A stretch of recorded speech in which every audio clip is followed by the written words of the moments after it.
ముందుగా నమస్కారం. సభ పైన ఉన్నటువంటి పెద్దలకు, సభామండపంలో ఉన్న ఆచార్యులకు, మాతాజులకు, విద్యార్థులకు అందరికీ శుభోదయం. ఇక్కడికి రాకముందు వంశీ ఎలా వాయిస్తారో అనేది కూడా నాకు తెలియదు. బట్ ఇక్కడికి వచ్చాక ఇక్కడ వంశీ ఎలా వాయించాలి, స్వరాలు ఎలా వాయించాలి, స్వరాలలో ఏమి రకాలు అన్నీ చాలా చక్కగా నేర్పడం జరిగింది. అయితే ఇంతకుముందు సంగారెడ్డిలో 2 days వర్గాలు నేర్చుకోవడం జరిగింది. అక్కడ 2 days వర్గాలు స్వరాలు అనేది ఏమిటి అనేది కొంచెం తెలవడం జరిగింది. ఇంకా ఉంటే బాగుండు, ఇంకొన్ని రోజులు ఉంటే బాగుండు, ఇంకా నేర్చుకుంటే బాగుండు అనే ఒక ఆలోచన ఉంది.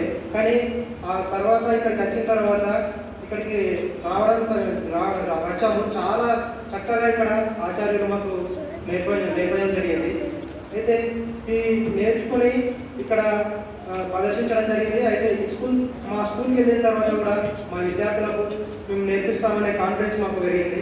ఇక మేము ఇక్కడ నేర్చుకున్న స్వరాలు ప్రభాత్, నాగు ఇక్కడ వరకే అయినా కానీ ఇంకా ముందు ఉన్న స్వరాలను మేము కూడా స్వయంగా మాకు మేమే వాయించుకునే కలుగుతామనే ఒక కాన్ఫిడెన్స్ మాకు రావడం జరిగింది. కావున మాకు ఈ యొక్క శిక్షణ ఇచ్చినటువంటి ఈ ఆచార్యులకు నా యొక్క ధన్యవాదాలు. శ్రీ సుశ్రీ